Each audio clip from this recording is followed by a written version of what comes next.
Top అంటే మనమే top.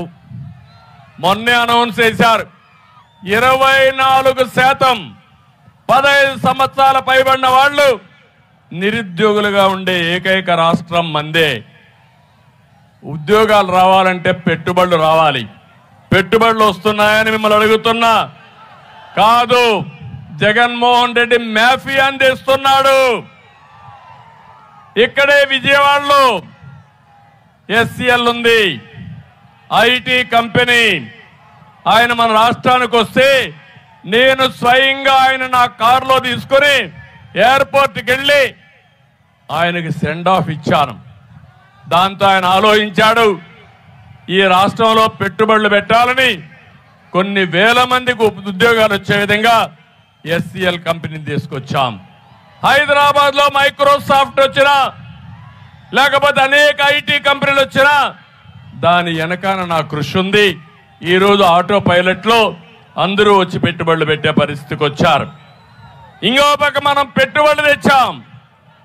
Jagan ప్రభుత్వం మాత్రం టెర్రరిజాన్ని తీసుకొచ్చి పెట్టుబడులన్నీ తరిమేసే పరిస్థితికి వచ్చాడు. మనం ఉద్యోగాలు తెచ్చాం, జగన్ గంజాయి తెచ్చాడు. అవునా కాదా అని మిమ్మల్ని అడుగుతున్నా. ఊరూర్లో గంజాయి ఉందా లేదా? తమిళలో గంజాయి లేకపోతే మీరు అడగతారు.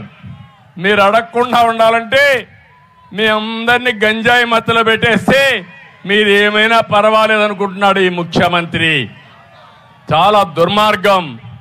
ఆ గంజాయి తప్పని నేను అడిగితే, తెలుగుదేశం పార్టీ అడిగితే, తెలుగుదేశం పార్టీ పైన దాడి చేసిన నీచులు ఈ వైఎస్ఆర్ కాంగ్రెస్ పార్టీ అని చెప్పి కూడా నేను మీకు తెలియజేస్తున్నా.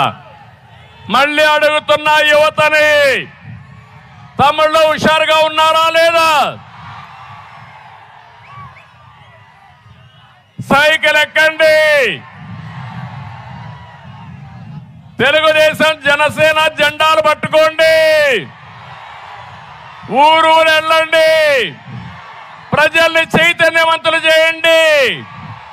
మీ భవిష్యత్తుకు భరోసా నాదని మరొకసారి హామీ ఇస్తున్నా. సిద్ధమా అని మిమ్మల్ని అడుగుతున్నా.